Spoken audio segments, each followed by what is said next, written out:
Why so many advertisers are still reluctant to recognize the power of the digital tools? I mean, because in many cases the digital budget is lower than all the people expected. So what's the reason for that? Yeah.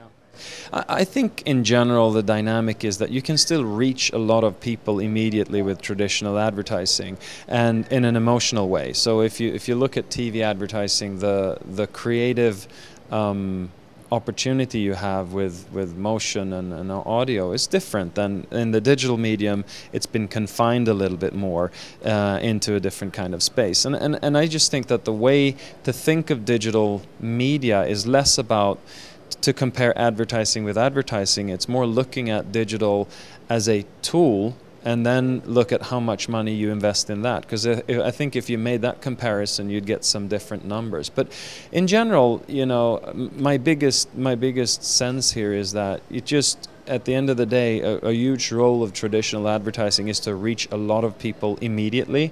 And in some instances that's still with an emotional message, and in some instances that's still easier to do with traditional advertising.